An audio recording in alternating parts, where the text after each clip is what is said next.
So now we come to chapter 2, Cross-Cultural Missions. Chapter 2 is entitled A Model for Basic Values. I'd like to retitle that to Understanding What Matters. Now there are 3 people that need to be in this equation. First, you. What matters to you? What do you think is going to happen? What do you want to see? What's the fruit of this ministry? And what are going to be the steps that you take within your ministry to fulfill your expectation? Then there is the second person, your other team members.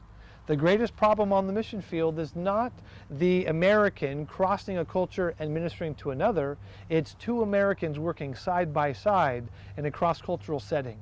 Culture, because it's not our own home culture, this foreign culture is putting pressure upon us. As this pressure is pushed upon us, all of the things in our life that we could have forgotten about or just brushed aside now become major irritations. And the first person that's going to irritate you is not the person you want to minister to, because you're already desiring to learn about them and to be like them. The person that's going to irritate you is your team member.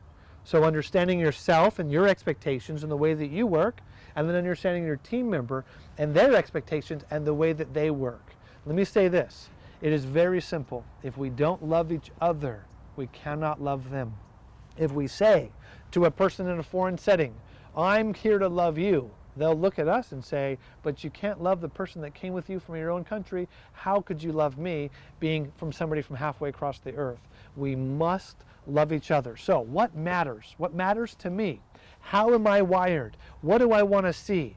In the book, as you go through it, there's a series of questions. I think there's 40, single sentence questions. How do you respond in this situation? What do you like about this situation? Well, when I go through the book, what comes out, if I'm honest about my assessment of myself, is I am high-strung, I am wired, I want to do stuff, I want to conquer, I want to go out there and win the world.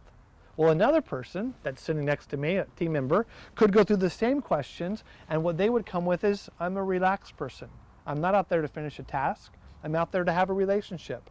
And so what will develop if we're not careful is tension between team members. Go through the book, figure out how you are, and then realize that God has made you unique. God has made your team member unique.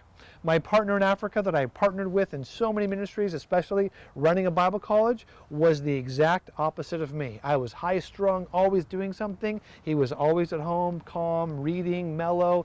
He could barely get 3 words out of him at dinner. I talked the entire time, drinking cups of coffee. He'd sip on his tea. We were totally different. And we loved each other. And because of that, we were successful. Be careful with not just crossing a culture to another world, but loving the person next to you. So 3 people. Understanding yourself, how you're wired, your expectations. Understanding your team members, how they're wired, their expectations. And working together as one person, as the body of Christ. One's a hand, one's an eye, one's a foot. We are all necessary and we are all needed. Now, if we can't love each other, we can't love the people we're going to. They need to perceive love in us. They want to know if we are genuine. So when we ask ourselves what matters to them, the first thing they're going to want to know is, do these cross-cultural missionaries, do these foreigners entering our world, do they really love me? Well, when I was living in a refugee camp, we lived in these small mud huts. In the very beginning of our stay there, we actually rented these little huts. And as we stayed in these huts, we were preparing to start a Bible college. We weren't allowed to do a lot in the community, so I would spend the majority of my day studying. My partner, Mike, would spend the majority of his day studying. And in the morning, before it got too hot, we lived on the equator and the tropic sun was intense. Before it got too hot, we would wash our laundry. But we didn't have electricity, we didn't have running water, we didn't have any of that. So we would walk down to the well, like at sunrise, pump our water, bring back this, they call it a jerry can, a plastic container of water. We'd pour it into like a small plastic basin, and we would wash our clothes. Now, oftentimes, our ladies would be washing our clothes, and the men would help, because if you've ever tried to wring out a pair of Levi's in a hand wash, you feel like your hands are going to fall apart. So collectively, we'd wash our clothes. Well, the ladies would go off during the afternoon and minister to the other African women in the community. So the American ladies would go off after they did their laundry and they hung the laundry on the line. They would go off and do ministry. Myself and my partner would stay back and we'd be studying. Well, we would hear the rain coming from really far away. The rain in these tropic environments is like a storm every time it comes. It never drizzles. It just pours down. So we could hear this wall of water coming towards us. So as soon as we heard that clue that water was coming, we'd put down our books, we would rush outside, we'd pull all the laundry that we did that morning off the laundry line, and we'd bring it in the house, we'd hang it up on our inside laundry line, and then when the rain passed by after about an hour, which was almost every day, we would take the laundry and we'd hang it back up. Well, after doing this day after day, week after week, a lady came to my wife, an African woman, and she said, Heidi, and this woman spoke English, so we were able to connect with her immediately. She said, Heidi, you're an American, and I know you're a Christian.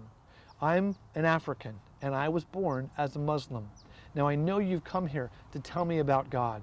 I have seen so much love in your team. I have seen so much love between you and your fellow team members that I've never seen in my own country, in my own culture.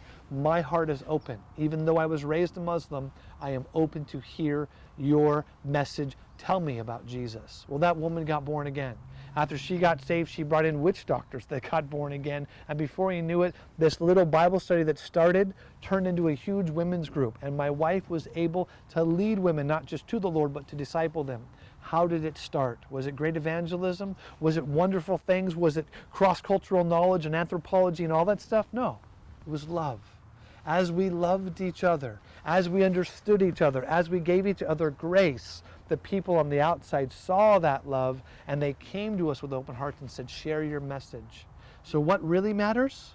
Loving each other and understanding the culture you're going into. What really matters? To be humble. As we talked about, Jesus came as a child, as a learner. As we love and as we are humble one towards another, then we can enter into their world.